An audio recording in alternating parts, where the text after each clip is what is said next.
우리 하나님의 말씀 신약성경 사도행전 2장 39절 말씀입니다. 이 차이신 줄 알고 봉독 드리겠습니다. 이 약속은 너희와 너희 자녀와 모든 먼데 사람 곧 우리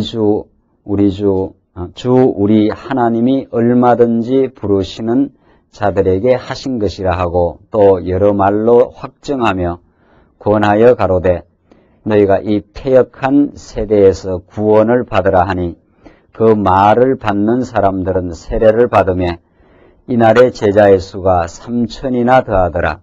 저희가 사도의 가르침을 받아 서로 교제하며 떡을 떼며 기도하기를 전혀 힘쓰니라.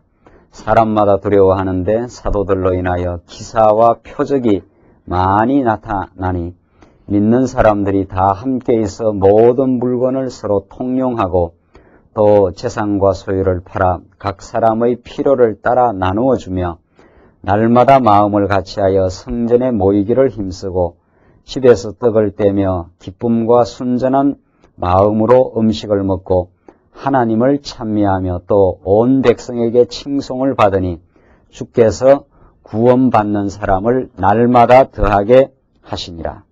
47절까지 봉독드렸습니다. 우리는 지금 사도행전 말씀을 통해서 하나님께서 이제 약속하신 대로 복음 증거의 사역이 성취되어가는 예루살렘과 유다와 사마리아와 땅끝까지 이르러 복음의 증인이 되어 땅끝까지 이르게 된다는 그 예언의 말씀, 예수님의 약속의 말씀이 이제 시행되어져 가는 예루살렘의 복음이 전파되어져 가는 그 장면을 통해서 예수님의 약속이 신실하게 이루어지고 그 약속이 이루어지는 곳에 하나님의 신령한 복이 성취되어져 가는 하나님의 나라, 교회가 세워져 가는 하나님의 역사를 우리가 지금 확인하고 있습니다. 사도행전의 말씀을 우리가 잘 깊이 있게 공부를 하게 되면은 도무지 하나님의 교회는 하나님의 나라인 하나님의 교회는 인간의 능력이나 지혜로 세울 수가 없다는 사실을 우리는 너무도 명백하고 분명하게 깨달을 수가 있습니다. 여러분과 제가 이렇게 한자리에 모여서 이제 하나님의 말씀을 듣고 하나님의 은혜에 감동하고 우리의 앞날을 쥐고 계시는 하나님의 작정과 예정 따라 우리를 승리하게 하실 하나님을 이 교회 생활을 통해서 배우는 것은 여러분과 저의 의지라든가 어떤 계획이라든가 어떤 공로에 의한 것이 결코 아닙니다.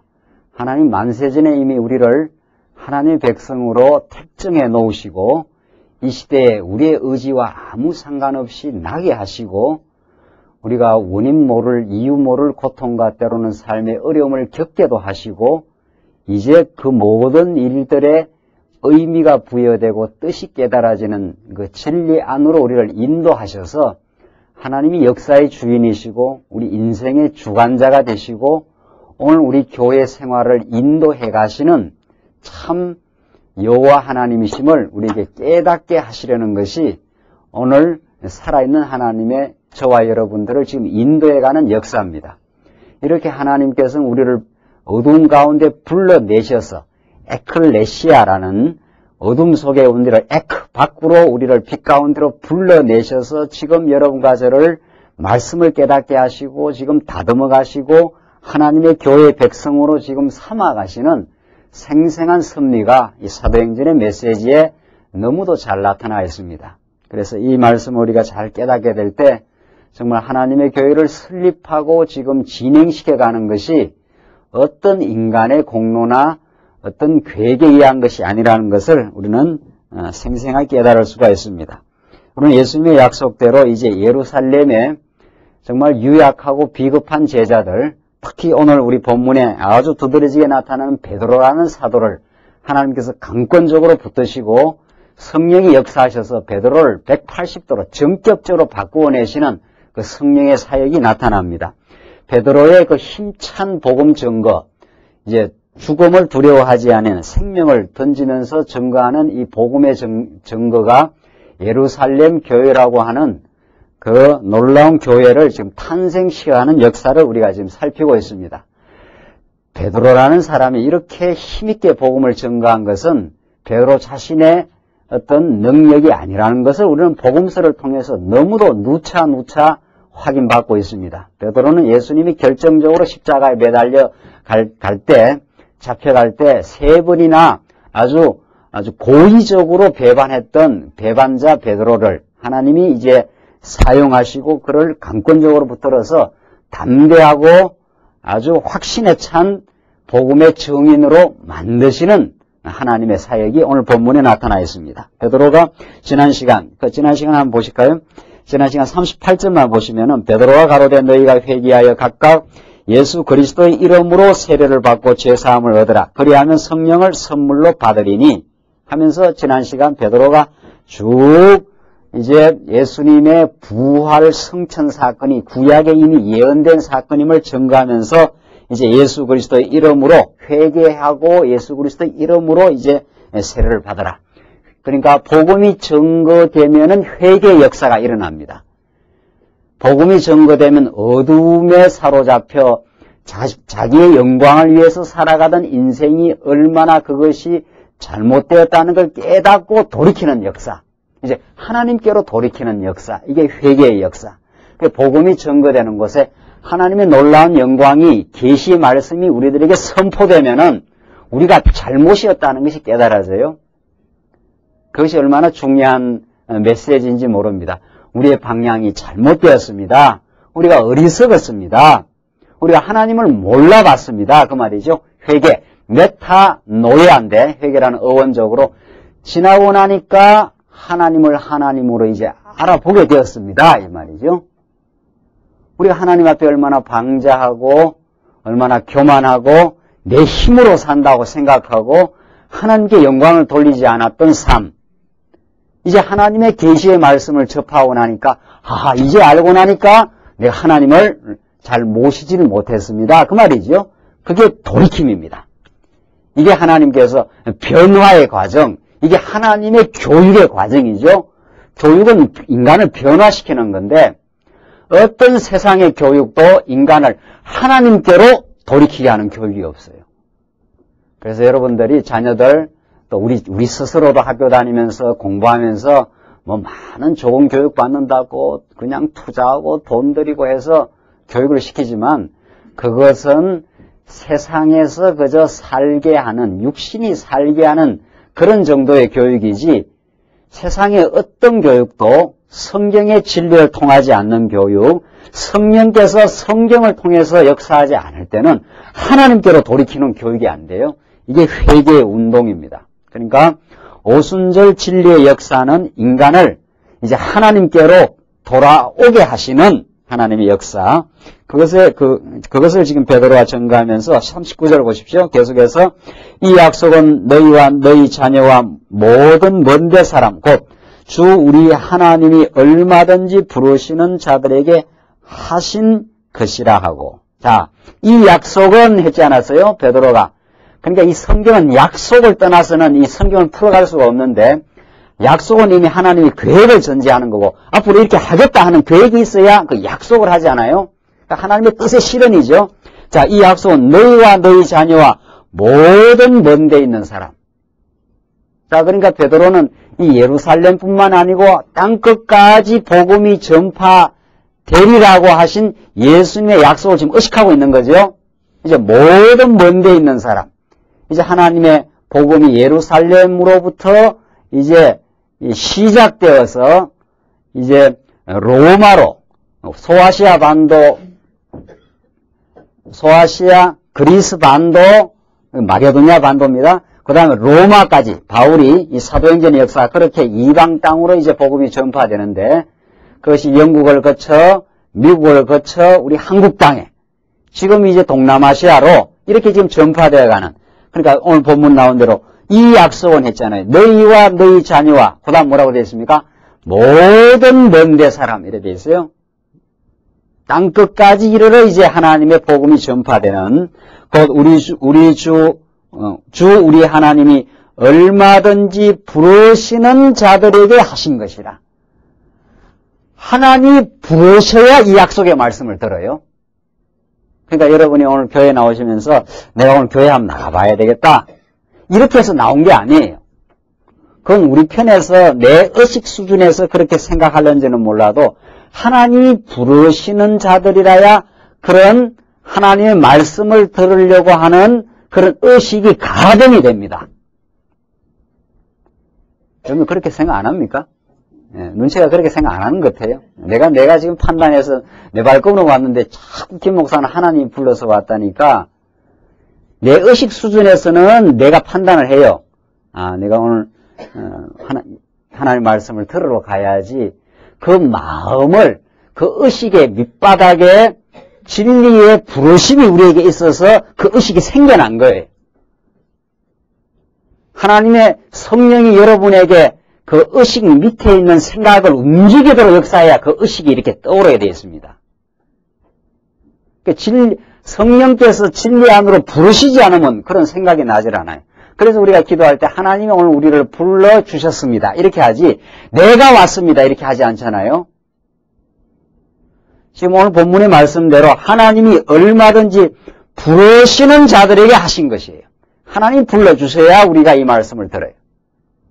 40절 보시면 또 여러 말로 확정하며 권하여 가로되 너희가 이 패역한 세대에서 구원을 받으라 하니.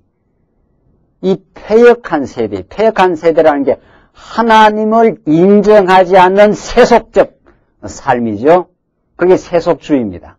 그게 유대주의고 예수를 그리스도로 인정하지 않는 패역한 세대에서 구원함을 받게 하려고 여러분과 저를 빛 가운데로 지금 불러내신, 그게 에클레시아예요. 에크라는 말이 헬라어로 이렇게 밖으로 이렇게 불러냈다는 거예요. 어둠에서, 이 어둠의 세상 가운데서 우리를 이렇게 밖으로 불러내어서 하나님의 교회가 되게 해요. 물론 어둠까지도 하나님이 다 주관하시는 거죠.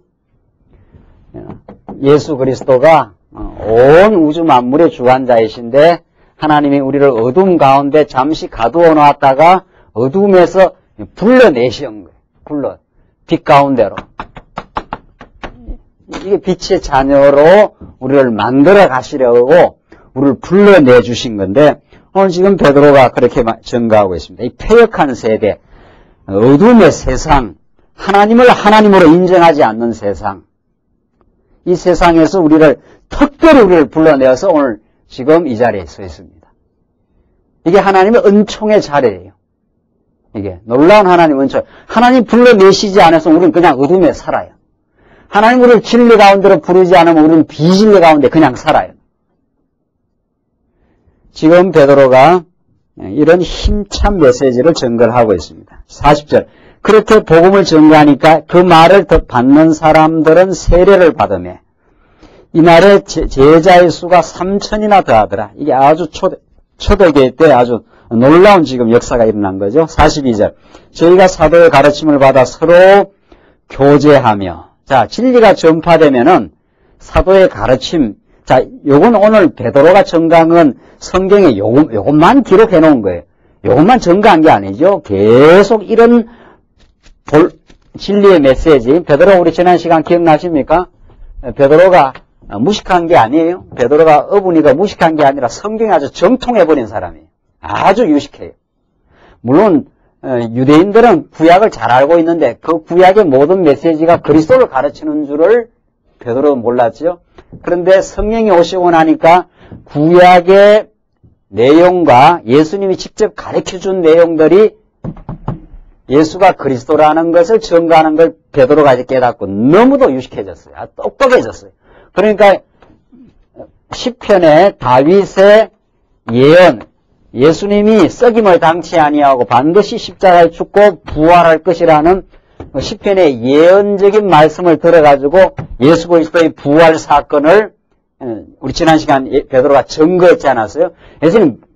예수님 그냥 부활하신 게 아니라 이미 1000년 전 다윗의 예언의 성취 사건으로 예수님은 분명히 부활하셨다. 그리고 하늘 보좌에서 지금 계셔서 지금 온 우주 만물을 다스리고 있다. 이게 복음의 내용이에요.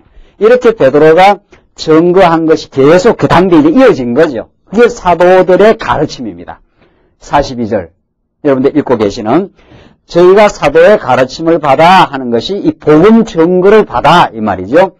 교회는 복음 증거 그 가르침이 이루어지면은 그 다음에 어떻게 됩니까? 서로 어떻게 해요? 교제하며. 자, 그러니까 교회라는 것은 가르치고 교제하고 이게 교회지요.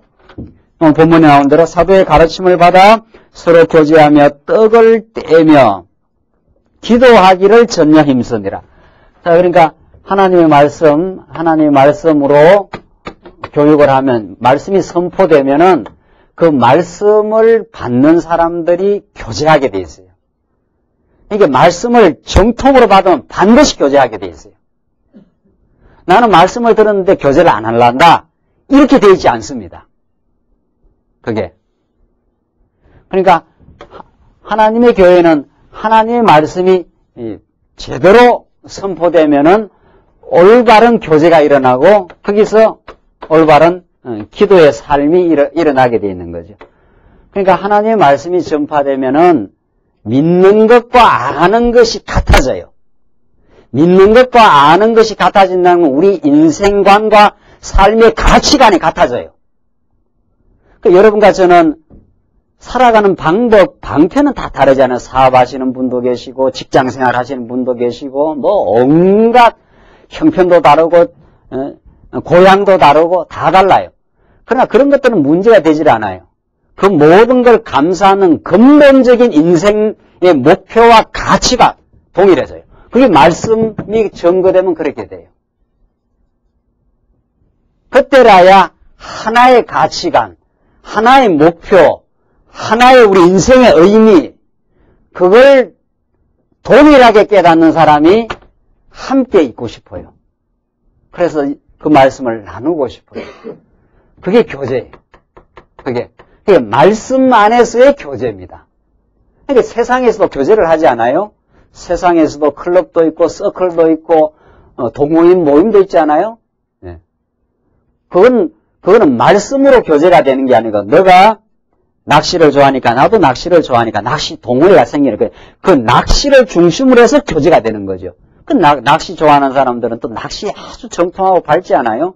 어디 가면 낚시가 잘 되고 낚시도 보통 그게 전문적인 기술이 아니더라고요. 제가 들어보니까 낚싯대도 아주 수십 개나 되더라고요. 낚시 제대로 하는 사람들은. 그러니까 어디 가면 어떤 낚시를 해야 돼. 그러니까 그 낚시 좋아하는 사람은 낚시 좋아하는 사람끼리 교제가 잘 되는 거예요. 그러니까 우리처럼 낚시를 모르는 사람은 들어도 무슨 소리인지 하나도 몰라요. 낚싯밥이 어떻고 낚싯대가 어떻고 낚싯대도 여러 종류가 많아요. 그러니까 낚시를 중심으로 해서 교제가 일어납니다. 동호인들은. 그 낚시를 좋아하는 사람들은. 그러나 낚시가 우리 인생의 목적이 아니잖아요. 낚시로 살면 안 되잖아요. 낚시는 우리 삶의 하나의 취미생활이지 우리 근원적인 목적이 아니에요. 그래서 진정한 인간의 교제는 말씀으로 교제가 되는 게 우리 진정한 인간의 교제입니다. 왜? 말씀은 하나님을 가르쳐 주는 거니까. 우리를 영원히 사랑하시는, 우리를 이 땅에 두신 하나님의 목적과 의미가 우리는 동일한 사람들이에요. 거기에서 우리가 공감대를 형성할 수 있어요. 김 집사님과 이 집사님, 박 집사님이 삶의 의미가 다른 게 아니에요. 삶의 의미가 동일해요. 하나님이 택한 백성을 이 땅에 두신 것은 예수가 그리스도임을 깨닫고 우리를 영원히 사랑하시는 그 하나님을 깨닫고 경외하는 데 우리의 목적이 있어요. 그러니까 우리가 오늘 모인 우리 성도들은 삶의 의미와 목적이 동일해요. 형편과 처지는 달라도 그러니까 교제가 일어납니다. 그렇습니까? 하나님 이렇게 배우셨습니까? 그 고통 가운데서 하나님의 승리가 있다는 걸 저도 깨달았습니다. 하나님 우리를 결코 버리지 않고 사랑하십니다. 어떻게 지난 동안 일주일 동안 살아오셨습니까? 이런 일 저런 일 겪었습니다. 그러면은 그 일을 이야기하다 보면 그게 하나님이 우리를 인도해 오셨다는 것으로 이게 성화가 돼요. 그러면 그 교제가 자꾸 이루어지는 거죠. 그러니까 하나님 깨닫는 것으로 성화되지 않는 교제는 그냥 뿔뿔이 자기 독백이나 하고 말아요. 자기 자랑이나 하고 말고. 그러니까 교제가 깊어지질 않는 거죠. 뭐가 없으면? 말씀이 없으면. 말씀이 있으면 틀림없이 교제가 깊어져요. 그러면 전혀 기도에 힘씁니다. 내 뜻을 추구하는 게 아니라 그렇게 교제하는 사람들은 서로 하나님의 뜻을 추구하고 싶어요. 이 땅에 우리를 보내신 것이 이 진리를 더 깊이 깨달아 이 사랑이 없는 이 세상에서 그리스도의 사랑을 우리가 누리고 서로 나누고 그 하나님의 진리를 우리가 잘 지켜 우리가 깨달은 이 풍성한 은혜의 복음을 함께 나누고자 하고자 하는 그런 뜻이 생겨요. 그게 기도예요. 이게 우리 교회 생활이에요. 교회 생활은 너무도 자연스럽고 진리를 깨달으면 너무도 이런 방향으로 가는 거죠. 42절 보시면은 다시 저희가 사도의 가르침을 받아 서로 교제하며 가르침 속에서 동일한 목표를 가지고 교제하며 떡을 떼며 또 떡 떼는 게 얼마나 좋아요? 신약시대 때 떡 떼는 거는 뭐 성찬식이 이렇게 카스테라 먹는 게 아니에요. 그냥 진짜 식사를 같이 하는 거예요. 우리 주일날 같이 우리 여러 성도님들이 늘 수고하셔서 이렇게 식사를 같이 하잖아요. 근데 같이 식사하며 같이 삶의 의미를 공감하며 또 서로 위로하며 이게 교회 생활이에요.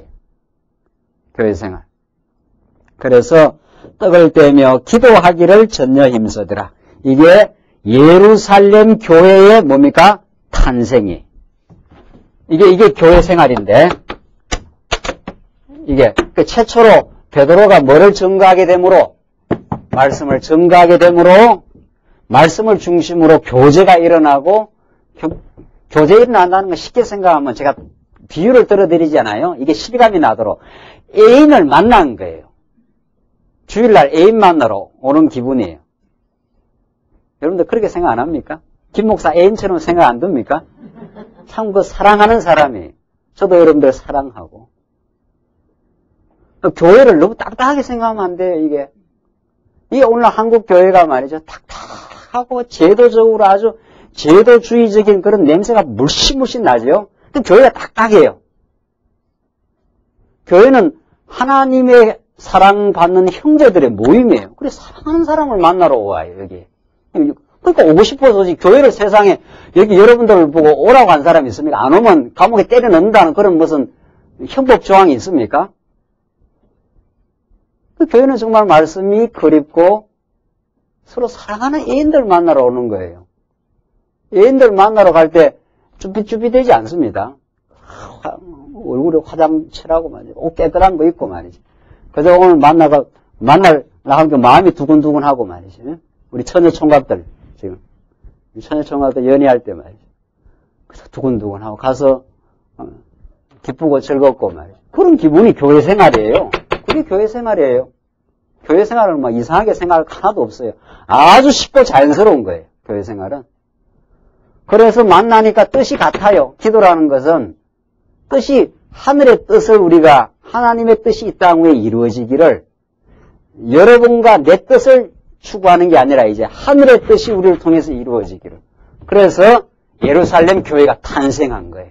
이게 신약 예루살렘 교회의 탄생의 모습입니다. 지금. 자, 그래서 43절 보시면 사람마다 두려워하는데 사도들로 인하여 기사와 표적이 많이 나타나니. 자, 보십시오. 여기서 사람들이 두려워하는데 사도들로 인하여, 왜냐하면 사도들로 인하여 기사와 표적이 많이 나타나니. 이때는 무슨 시대입니까? 사도 시대예요. 예수님 사도 요한이 계시록을 쓰고 나서 죽는 1세기까지 이게 사도 시대. 사도 시대. 다른 말로 말하면은 이게 계시 시대입니다. 계시 시대. 계시 시대. 하나님의 특별 계시가 이때 내려오던 시대. 그러니까 신약 성경이 어떻게 해요?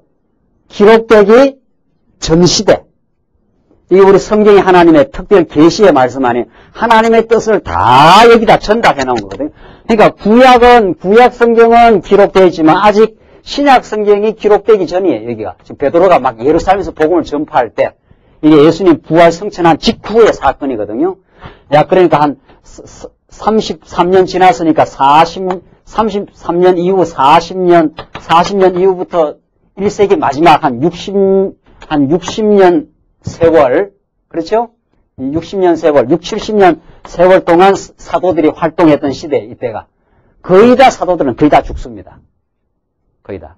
여기서 복음 전가하다 거의 다 숭배하고 다 죽는데 하여튼 순교를 당할 때까지 전부 배우고 들었던 말씀을 전파하는 시대. 이게 사도시대, 이게. 사도들. 그러니까 그들이 예수님부터 직접 이제 듣기도 하고 보기도 하고 성령의 역사로 깨달아져서 그걸 전파하기도 했지만 더 중요한 거는 전파는 곧 당대에만 전파하는 거지만 하나님께서 뭘 하게 하셨어요? 사도들 하여금 기록하게 했죠. 그렇죠? 그러니까 말로 전파하는 것은 이거는 곧 즉시밖에 효과가 없지요. 근데 이걸 그 당대는 테프도 없고 CD도 없으니까. 그런데 요즘엔 더 좋아졌어요. 이제 우리 이제 비디오도 찍지요. 테프도 복사하지요. 이제 CD로 만들죠. 이러면 그게 항구적인 복음의 전파의 자료가 되는데 그 당대는 그게 없으니까 그걸 기록하게 한 거예요. 그걸 기록하게 해서 진리를 고정화시킨 게 이게 요한계시록까지입니다.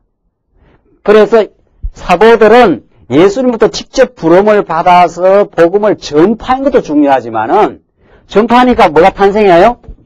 하나님의 교회가 이때 탄생한 것도 중요하지만 더 중요한 거는 사도들이 뭘 한 거예요? 기록하게 했어요. 기록. 그래서 요한계시록까지 기록하게 베드로 전후서도 기도하고 사도 바울도 기록하고 사도 요한도 기록하게 해서 성경이 완성됩니다. 이게 성경이. 그러니까 성경이 완성될 때까지를 무슨 시대라 그래요? 사도시대, 다른 말로 말하면 어떻게 해요? 계시시대. 사도들한테 하나님의 뜻이 직접 내려왔어요. 그때는. 그래서 사도 바울이 직접 하나님의 뜻을 계시로 받아서 기록한 것이 에베소서, 골로새서 이런 것들 아닙니까? 그래서 사도시대라 그래요. 이걸. 그래서 사도들이 성경을 종결시키고 나서 사도들이 있습니까? 없습니까? 있어요? 없어요? 없어요. 왜? 사도들의 임무가 끝났으니까. 사도들은 예수님부터 직접 부름을 받아서 복음을 전파했을 뿐만 아니라 성경을 기록하는 일까지 사도예요. 그게 사도시기가 아니에요. 그런데 지금 말일성도 몰몬교 있지 않아요? 제가 몰몬교도 다녀봤지 않았어요, 또? 네, 몰몬교도. 제가 아주 세례를 받기 직전까지 내가 그 몰몬교를 다녔어요. 네, 영어 배우려고 말이지. 그래서 영어도 배우고 뭐 어떻게 하는가. 그때는 예수를 믿기 전이니까. 그랬는데 제가 이렇게 교리를 배워보니까 오늘날 사도가 있다고 그러더라고요. 사도가. 그 12사도가 이 시대도 있다는 거예요. 그 사도가 지금도 자꾸 해요. 그 사람은 직접 지금도 계시를 받는다는 거예요. 지금도. 그 몰몬 경이라는 것도 미국에서 계시를 받아가 기록했다는 거예요. 그때는 제가 진리의 분별이 없으니까 그런가 보다. 잘못하면 지금 몰몬교 신도가 될 뻔하지 않았어요? 하나님께서 건져줘가지고 지금 참 복음하러 왔지만은 그 사람들은 잘못된 이단 종파는 지금도 뭐가 있다는 거예요? 사도가 있고 사도라 말은 안 해도 사도적 권위를 갖고 있는 사람이 있다고 그래요. 그 모든 이단 종파가 그렇게 말해요. 사도 내지 사도적 권위를 사도는 대단한 권위예요. 이때는 사도는 메시아의 권을 직접 받았던 사람들입니다. 이 사람들은. 그러니까 직접 표적을 행해요. 죽었던 사람을 살리고. 이게 메시아권을 받았어요. 모든 여러분들 이단 종파를 보란 말이죠. 문선례를 보고 누구를 보고 보란 말이죠. 어떤 그 지도자는 피지도자하고는 현격한 다른 신적 권위를 가지고 있어요. 그게 이제 카리스마예요. 그게. 그래서 하나님의 뜻이 그 사람한테 직접 이렇게 내려온다는 거예요. 그게 사도예요. 그게 사도. 그걸 지금도 주장을 하면 어떻게 돼요? 그게 빗나간 거죠. 그게 빗나간 거죠. 사도 시대가 끝나면 우리는 오직 뭐만을 강조해야 돼요? 하나님이 선지자와 사도들을 통해서 기록해 놓은 뭐예요? 성경의 권위만을 강조해요. 그리고 우리 프로테스탄트가 오직 성경만으로. 제가 성경을 더 들을까요? 네. 성경이 우리를 지배해야 돼요. 그러니까 우리가 제대로 된 우리 종교개혁이요. 개신교회는 오직 성경 권위만이. 그러니까 성경을 전하는 사람도 무슨 신적 권위가 있는 게 아니에요. 하나님 말씀이 그냥 깨달아서 성경이 이렇게 권위가 있습니다. 성경이 우리를 지배합니다. 성경의 말씀이. 그렇게 돼 있어요. 사도 시대가 아니에요, 지금은. 지금은 사도가 없어요. 여러분과 제가 여러분보다 높이 서니까 무슨 권위가 있는 게 아니에요. 오직 성경만이 권위가 있고 성경을 통해서 하나님의 진리가 선포될 뿐이에요. 저도 이 말씀 앞에 순종하고 여러분도 말씀 앞에 순종하고 말씀이 통치하는 교회. 오늘 장로님이 기도하신 대로 우리가 말씀이 통치하는 교회. 이게 바른 진리에게로 나가는 길이에요. 그런데 초대교회는 사도시대 때는 사도는 메시아의 권한을 직접 부여했습니다. 왜? 아직 뭐가 완성되기 전이니까. 계시가 완성되기 전이니까 사도들을 통해서 사도를 통해서 메시아권을 이렇게 발동했던 시대예요. 직접 그 당시에는 그렇게 해서 복음이 전파되고 표적이 일어나도록. 그러니까 예수님만 표적을 행한 것이 아니고 누구도 표적을 행해요? 사도도 표적을 행해요. 사도도. 이제 사도행전에 계속 나오는 대로. 그러니까 사도가 표적을 행하니까 지금도 뭘 행하는 줄 아는 거죠. 지금 빗나간 사람들이. 안전방귀를 일으킨다고 하면서 말이죠. 나사렛 예수의 이름으로 일어나라! 안 일어나요. 지금 일어나면 가짜예요. 일어나면 그게 이제 사단의 역사예요. 사도와 사도시가 끝났어요. 이제는 성경 말씀을 통해서 하나님이 표적으로 역사하는 게 아닙니다. 지금 이 시대는 하나님의 표적으로 역사하면은 그냥 계속 표적으로 해버리지 뭐라고 성경을 기록하게 해요. 표적은 요 시대에만 계시 시대에만 한정적으로 했어요. 이때는. 그래서 지금은 성경의 말씀으로 너무도 고상하고 인격적으로 잘 깨닫게 역사하십니다. 지금 이 신약 시대 때도 표적은 하나의 방편일 뿐이지 실제는 표적은 포인트가 아니에요. 오늘 이제 읽어보면은 베드로가 표적을 행한 건 그 당시에 하나의 현상일 뿐이지 실제 베드로는 복음을 전거했습니다. 표적은 하나의 이게 메시아가 왔고 성령이 오셨다는 걸 그 당대의 특별한 사역으로 알려줬을 뿐이에요. 중요한 거는 복음 전파가 있습니다. 한번 보십시오. 자, 그러니까 43절 이걸 정리하셨습니까? 사람마다 두려워하는데 사도들로 인하여 기사와 표적이 많이 나타나니. 그러니까 기사와 표적은 누가 행하는 거라는 거예요? 사도들이 행하는 거예요. 지금은 있나요, 없나요? 없어요. 지금은 없어요. 사도가 없어요. 지금은 목사, 교사예요. 사도들을 통해서 이미 확고하게 정리해 놓은 하나님의 말씀을 가르칠 뿐이죠. 그러니까 이 당시에는 기사와 표적이 많이 나타납니다. 그러니까 어떤 놀라운 또 일이 일어나는가 하면 44절을 보십시오. 믿는 사람이 다 함께해서 모든 물건을 서로 통용하고 또 재산과 소유를 팔아 각 사람의 필요를 따라 나누어주고. 자, 이게 초대교회 때 아주 특별한 역사입니다. 이 역사를 지금 꿈꾸는 사람들이 있어요.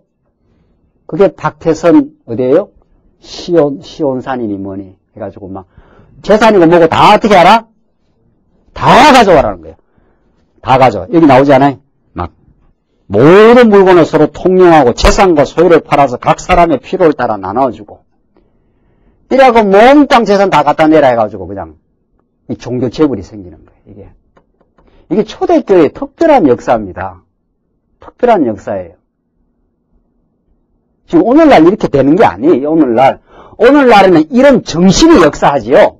물론 오늘날은 하나님께서 우리 각자에게 여러분들에게 주신 하나님이 여러분들에게 맡겨놓은 재물과 재산과 건강과 모든 하나님이 각자 우리에게 주신 분복이 있다 그래요. 이제 신약 성경 뒤에 가면은 우리 각자에게. 그러니까 연보를 가르치지 않아요. 신약 성경 뒤에 가면은 오늘 이 지금 여기 사도행전에 나타나는 사건이 계속 일어나는 게 아니에요. 이거는 막 사도들의 권위 앞에 모든 사람들이 사도는 메시아와 방불한 권위예요.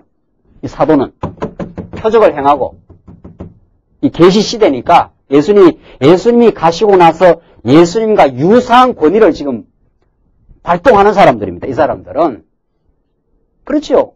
예, 성경이 기록되기 전까지는 하나님의 계시가 막 나타나는 시대니까 이때 그 계시 시대라 그래요. 혹은 사도 시대. 그러니까 사도들 앞에 막 몽땅 재산을 다 갖다 바치는 거죠. 그 모든 이단 종파들이 보십시오. 왜 재산을 어디다 갖다 바치느냐 말이죠. 자기가 쓰는 거지. 하나님이 우리에게 재산을 주시고 우리의 믿음을 따라 내가 알아서 쓰는 거예요. 그렇죠? 우리 신약. 그러니까 사도행전, 로마서, 고린도전후서에 나가면은 그러니까 사도 바울이 연보를 가르치지 않아요. 그러니까 보십시오. 여러분들 이게 정확하고 분명하게 깨달아야 돼요. 하나님 우리 각자에게 주신 건강도 있고 재산도 있고 재물도 다 소유로 주신 게 있어요. 하나님께서 우리가 땀 흘려 수고해서 또 그런 수고할 수 있는 지혜도 주셔서 그런 소유가 있죠. 소유가 좀 많이 있는 사람도 있고 좀 적게 있는 사람도 있어요. 자, 그러니까 교회는 이런 사람도 있고 저런 사람도 있기 마련이. 그런데 하나님께서는 뭐를 가르칩니까? 버릴 연자, 이게 보탤 보자예요. 자, 소유라는 것은 물질만 소유가 아니고 우리가 가지고 있는 건 더 중요한 건 믿음의 소유지요. 하나님께서 우리에게 믿음을 주셔요. 믿음이 다 차이가 있는 거예요. 믿음도 있고 우리에게 주신 재산도 다 각자가 하나님께서 가지게 한 거예요. 가지게 했으니까 그 다음에 버리고 보태는 연보의 역사가 일어나는 거죠. 만약에 이 초대교회처럼 막 사도들 앞에 몽땅 다 갖다 바치라, 김 목사한테 다 갖다 바치라 하면 연보 여러분들 할 것도 없는 거예요. 갖다 바친 걸 제가 알아서 이렇게 교회에서 운영을 하면 되는 거니까. 그렇잖아요. 제가 사도라면 그렇게 하면 돼요. 여러분들 지금 등기 서류 있죠? 예. 그럼 다 갖다 갖고 와야 돼요, 그러면. 그럼 몽땅 갖고 오면은 우리 재산이 얼마 될 거 아니에요? 지금 광야교회 각자 갖고 있는 재산을 한 사람에 몽땅 갖다 내면 그게 뭐 100억이다 하면은 100억을 가지고 이제 그때 이제 필요한 대로 쓰고 그 교회 운영하는 데 쓰고 그렇게 하면 되는 거죠. 초대교회는 그렇게 했어요. 통용하고 필요에 따라 나눠줬다 그래. 이게 공산사회이거든. 이게 칼 막스가 이 사도행전에 이걸 꿈꾼 거지요. 칼 막스는 지리도 모르고 성경도 모르면서 인간이 그 공산사회 같이 일하고 필요에 따라서 나눠 쓸 수 있다는 이 공산사회를 꿈꾸는데 그게 되나요? 70년 만에 공산사회 완전 붕괴되어 버렸지 않았어요? 그거 안 돼요. 이거는 초대교회 성령의 역사고 사도들의 번위 앞에 이런 일이 일어납니다. 그러나 신약성경 후반부에 가면은 이렇게 하라고 되어 있지 않아요. 이 사도행전에만 나타나는 현상이에요. 조금 뒤에 가면은 이제 교회가 생기고 이제 신약교회가 점점 생겨나면서는 소유가 인정이 됩니다. 하나님이 그 사람에게 준 소유가 인정이 되는데 중요한 거는 자, 내가 이렇게 소유가 많고 어떤 사람은 소유가 적어요. 그렇죠? 그럼 교회 일을 하는데 어떤 역사가 일어나는가 하면 하나님께서 소유만은 아니죠. 물질적 소유에다가 믿음이라는 게 항상 들어가요. 우리는 믿음이 있는 물질이 의미 있는 거니까. 믿음이 없는 물질은 이 세상이 돈 천지입니다, 지금. 여러분, 이거 분명히 해야 돼요. 우리 광야에 돈 없어 교회 안 될 줄 아십니까? 천만의 말씀이에요. 수백억 지금 굴러다녀요. 이 아파트 건물이 이게 얼마짜리 이게? 이 세상이 돈 천지입니다, 돈. 돈도 천지고, 건물도 천지고. 우리 광야에 예배당 걱정할 거 하나도 없어요? 여러분들 걱정하십니까, 혹시? 사람이 자꾸 늘어나는데, 이거 어디다가 이거 지금 예배당을 밀어붙여야 되나. 저 건물 일단, 유아실 일단 허물어야 될 거고, 그 다음 안 되면 저 뒤에까지 터야 되고, 그래 터다가 보면 또 일이 돼요. 걱정할 거 하나도 없어요. 우리는 세상이 죽어도 바꿀 수 없는 진리와 하나님 우리 한 영혼을 천하보다 더 귀하게 생각하는데, 우리가 그거 할 수 있는 예배당 하나 없겠느냐 말이죠. 나는 그 믿음은 생겼어요, 김 목사는. 그 믿음이 생겼으니까, 그거 뭐 털없이 돼요. 우리가 필요한 만큼은 털없이 나올 거예요. 자, 중요한 거는, 그런 하나님이 각자에게 주신 소유가 있고 믿음도 있어요. 그것을 진리를 깨달으면 이렇게 많이 가지고 많이 그냥 자기가 쓰는 게 아니에요. 많이 가지면 또 믿음도 있으면 이걸 같이 복음을 위해서 진리를 위해서 내가 조금 더 짐을 지는 것이 우리의 삶의 기쁨이구나. 그걸 깨달아요. 그게 그리스도의 마음이에요. 그리스도는 부유하신 분이 우리를 위해서 가난하게 되셔요. 그래서 우리 가난한 자를 부유하게 한 분이에요. 그러니까 내가 스스로 버려요. 이 버릴 연자 아니에요. 내가 이만큼 짐을 지면 되겠구나. 소유가 좀 적은 사람, 또 혹은 믿음이 좀 부족한 사람은 그냥 조금만 하는 거예요. 우리 아이는 연보를 얼마 하는 줄 아십니까? 한 달에, 일주일에 용돈이 7,000원인데, 1,000원 하라 하면 아주 짜증을 내요. 야, 1,000원, 그 1,000원을 억지로 넣어. 이제 교육시키면서 너 오늘 꼭 연보해라 하면 눈치 봐가면서 사서 안 하는 것 같아, 이 녀석이. 하긴 합니까? 그러니까 하긴 하는데 그 1,000원을 내면서 아주 짜증스러운 표정이에요. 그거 잘 모르니까, 복음을. 그러니까 7분의 1 안에 11조 안에 7조 1이죠. 7,000원에서 1,000원을 내니까. 1,000원이 아주 짜증스러운 거예요. 그 믿음이 없으면 그렇게 되는 거예요. 믿음이 없으면. 베드로처럼 믿음이 있으면, 사도 바울처럼 믿음이 들어가면은 내 인생 전부를 던져요. 전부를 던져도 아낌이 없어요. 그래서 하나님이 주신 소유가 있는데 그 소유, 각자의 소유가 있고 그 믿음을 따라서 버려요. 자기가 기꺼이 버려요. 그 복음을 위해 써요, 자기가. 어디다 갖다 바치면 사도가 써라, 이게 아니에요. 교회는, 이제 신학교회는 이 당시에는 다 갖다 바친 거 아니에요, 사도들한테. 그럼 사도가 다 알아서 다 해버린 거죠. 이게 이제 초대교회의 표적적인 역사입니다. 우리 신약 시대에 여러분들이 이제 제대로 진리를 깨달으면 그 후에는 연보를 하나님이 가르치시고 우리에게 주신 믿음의 분량껏 내가 더 소유도 있고 믿음의 분량도 있는데 소유만 있다고 교회에 연보하는 게 아니잖아요. 믿음이 들어가야 되거든요. 중요한 건 믿음이 있는 돈, 믿음이 있는 물질, 그러니까 진리에 감격하는 물질, 그게 우리의 하나님이 우리 역사하지 않아요? 그러면 내가 이렇게 짐을 좀 더 질 수도 있고 또 좀 적게 질 수도 있죠. 그렇게 하면은 서로 평균하게 된다 그래요. 그렇게 해서 내가 버림으로 우리 지체가 짐을 좀 적게 지는 거죠. 그걸 우리는 즐거워하는 거죠. 우리가 서로 사랑하는 사람들이니까. 사랑하는 사람들은 저쪽이 짐을 많이 지면 괴로워요. 저쪽이 짐을 많이 지면 내가 괴롭다니까요. 사랑하지 않으면 저쪽이 많이 지면 아주 즐거워. 아, 그럼 내가 조금 적게 지니까. 그게 사랑하지 않는 거예요. 사랑하는 사람은요, 저쪽이 짐을 많이 진다 싶으면 괴로워요. 힘들어요. 그래서 이건 늘 제가 하는 고백이지만 우리 교회 처음 시작하고 나서 이 진리도 잘 모르시는 분들이 연보를 뭐 덩숭덩숭 많이 하더라고요. 내가 좀 괴로워요, 그러면. 제발 좀 연보 좀 적게 하란 말이지. 뭐 연보를 그렇게 많이 할 일이 있냐 말이지. 내 그 솔직한 마음이 너무 이렇게 가정 형편이 어려운 분이 옛날식으로 막 무슨 교회 막 하듯이 막 교회를 많이 하면 막 좀 괴로워요. 근데 신방 가서 우리 교회 뭐 별로 연보 애로 없습니다만. 이제 그 설교했어요. 네. 뭐 설교 애가 없으니까 그러니까 적게 하라 내 말을 적게 하라 많이 하라 제가 그런 권한도 없는 사람이죠. 그러니까 연보 재정은 잘 돌아갑니다. 제가 그 말을 했죠. 그 말은 무슨 말이에요? 적게 해도 괜찮습니다 이 말이에요. 또 이제 연보 적게 해야 되겠구나. 그 적게 하고 싶으면 적게 하라는 거 아니에요. 많이 하고 싶어서 난 견디지 못하겠다 하면 많이 하는 거고, 그걸 누가 조정하겠어요? 다 하나님이 알아서 하는 것이고, 여러분과 제가 진리의 감격과 지체를 사랑하는 마음 따라 움직여 나가는 거죠. 자, 그러니까 좀 중요한 거는 소유가 인정이 됩니다. 각자 소유에게 하나님께 내게 주신 소유가 인정이 되고, 그걸 그리스도의 마음으로 우리가 기꺼이 우리가 진리를 위해서, 교회를 위해서 쓰는 거죠. 이 초대교회는 그렇지 않아요. 그렇죠? 초대교회는 44절 다시 보시면 믿는 사람이 다 함께해서 모든 물건을 서로 통용하고 또 재산과 소유를 팔아 각 사람의 필요를 따라 나눠주고, 이거는 완전히 그냥 재산을 다 낸 거예요. 그러니까 지금 한국교회 2단 종파에서는 온 재산을 다 그냥 바쳐라 했고, 그 재산이 어디에 쓰이는지도 모르는 거예요. 어디에 쓰이는지도. 그러니까 이 종교 재벌이 생기고 부패와 타락이 생기는 거죠.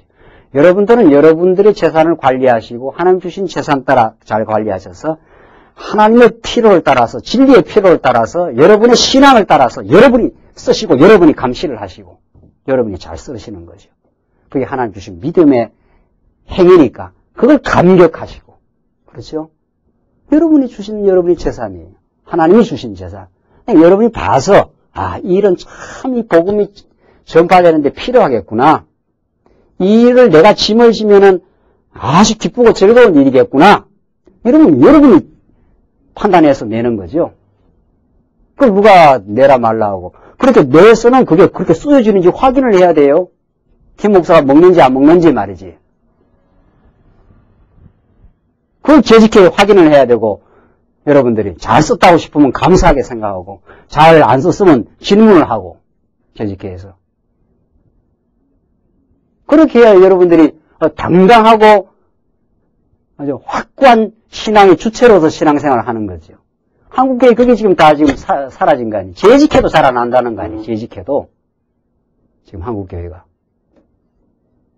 이러니까 도대체 교회가 지금 어디로 가는 거냐 말이죠. 교회가. 성도들은 전부 그냥 바쳐놓고 그게 어디에 쓰는지도 모르고 말이지. 그 돈이 어떤 타락의 구용으로 쓰이는지도 지금 모르는 판인데. 그러니까 우리 성도님들이 깨어나야 돼요. 성도님들이 아주 투철하게 진리를 깨닫고 깨어나고 한 사람 한 사람이 똑똑하고 말이죠. 진리의 반석 위에 그 똑똑이 말고 말이죠. 겉똑똑이 있지 않아요? 또 겉똑똑이. 똑똑하라면 또 겉똑똑이가 돼갖고, 뭐, 별 중요하지 않는데 손 들고 막 계속 해요. 잘 봐서, 정말, 교회가 바른 방향으로 가도록 말이죠. 그 여러분들의 믿음입니다. 김 목사의 하는 역할이 아니에요. 김 목사는 성경 잘 가르치는 일이에요. 여러분들이 우리 강야교회를 잘 키우시고, 분별하시고, 잘 못 나가는 사람 가르쳐 주시고 해서, 자, 46절을 보시다. 날마다 마음을 같이하여 성전에 모이기를 힘쓰고. 이건 참 좋은 거죠. 날마다 마음을 같이하여 성전에 모이기를 힘쓰고. 뭐 이때는 아주 날마다 모여버렸대요. 그 우리도 히브리서가 말씀 전가하는데 모이기를 참 피하지 말고. 참 모일 수만 있으면 우리가 자주 모여서 말씀 깨닫는 거야 얼마나 좋은 일인지 모르죠. 집에서 떡을 떼며 기쁨과 순전한 마음으로 음식을 먹고 같이 식사를 하고 이 말이죠. 47절 하나님을 찬미하며 또 온 백성에게 칭송을 받으니 주께서 구원받는 사람을 날마다 더하게 하시니라. 자, 그러니까 교회가 와서 이건 이제 물론 특별한 역사였지만은 이런 정신과 분위기는 우리 신약 지금도 있는 거죠.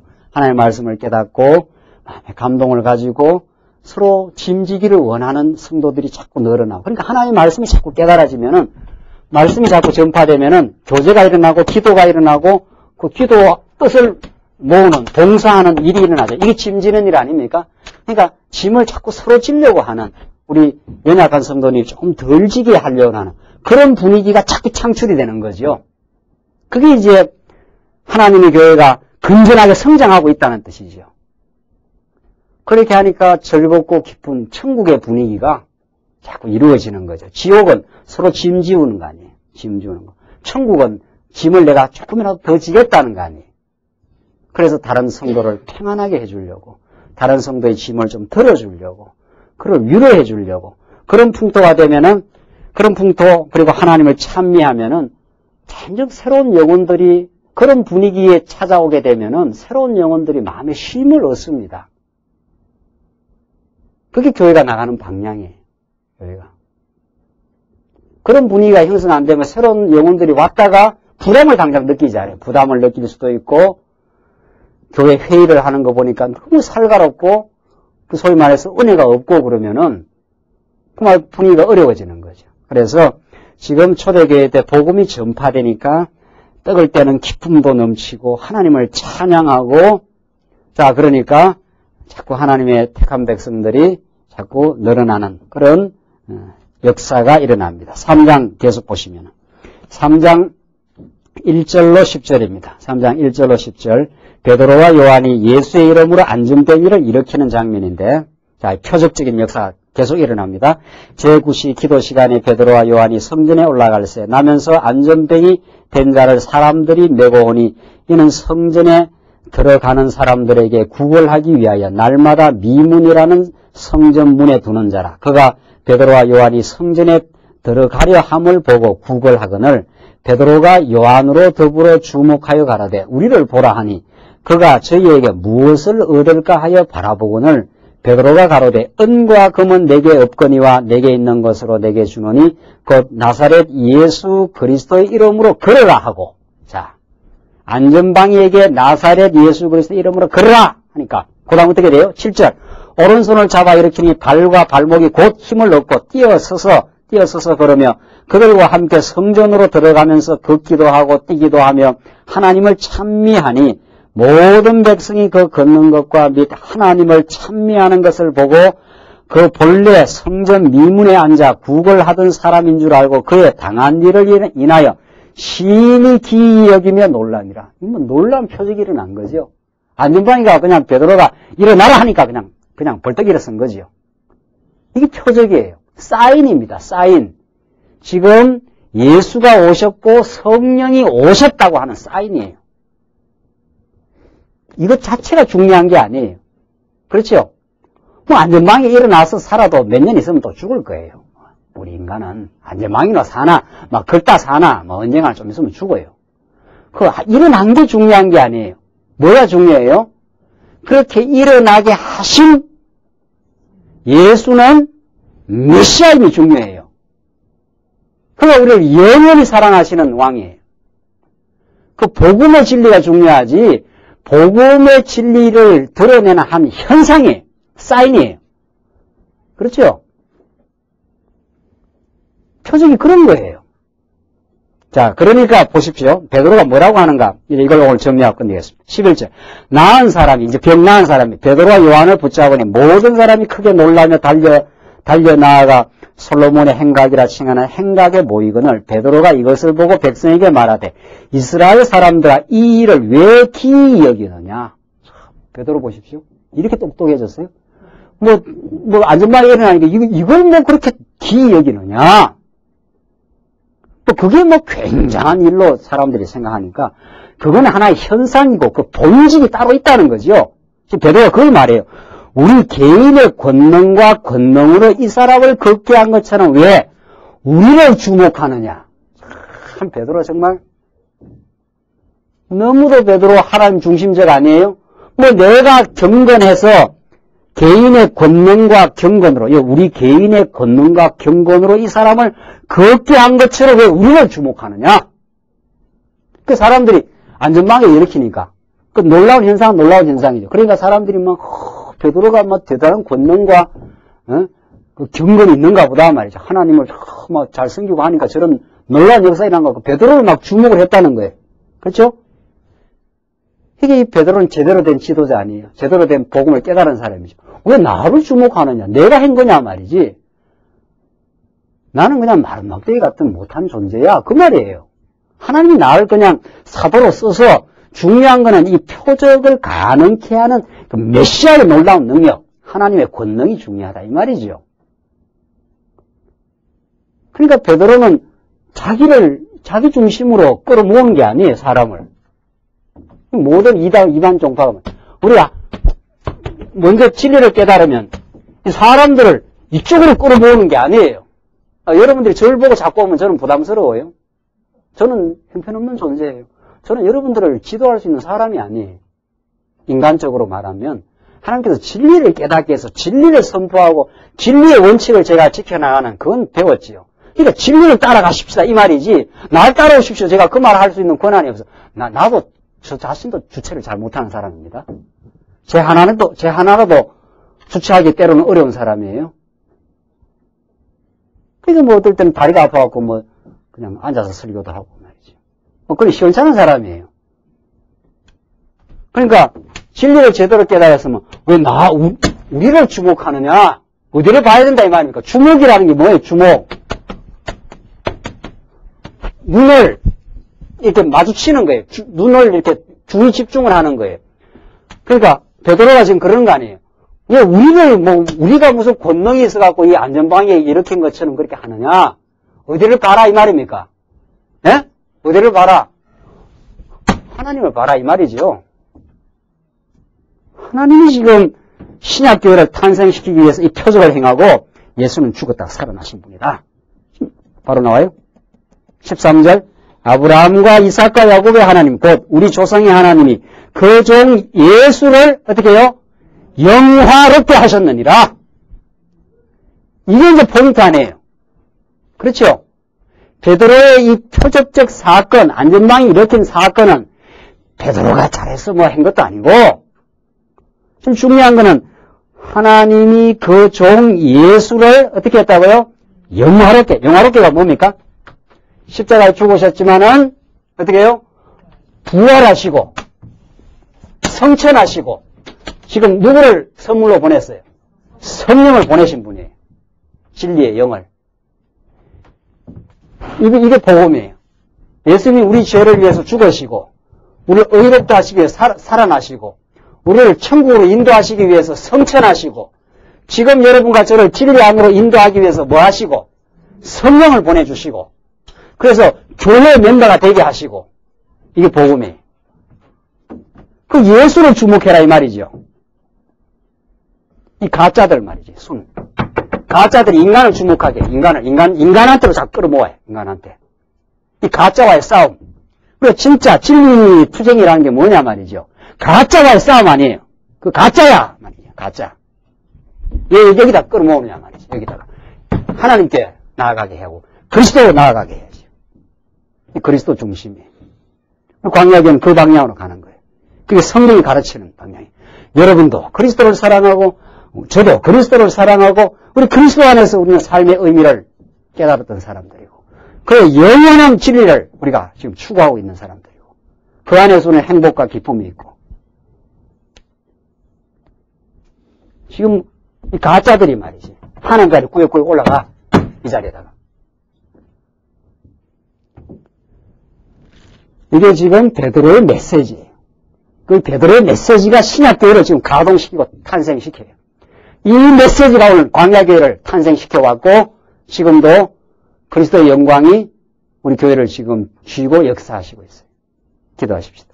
우리 자비하신 하나님 아버지, 오늘 이 진리의 말씀을 우리가 듣고 그리스도가 우리를 얼마나 사랑하시고 우리를 위해서 십자가에 죽으시고 부활하심으로 영화롭게 되심으로 지금도 하늘 보좌 위에서 굽어 살피시고 우리를 통치하시고 오늘 진리가 혼돈된 인간의 영광이 난무하는 오늘 이 시대에 그들의 어리석음을 깨닫게 하시고 하나님의 영광을 진리를 통해서 저희들을 깨달으며 하나님께만 영광을 돌리며 사는 이 복된 신앙의 삶을 살게 하심을 감사합니다.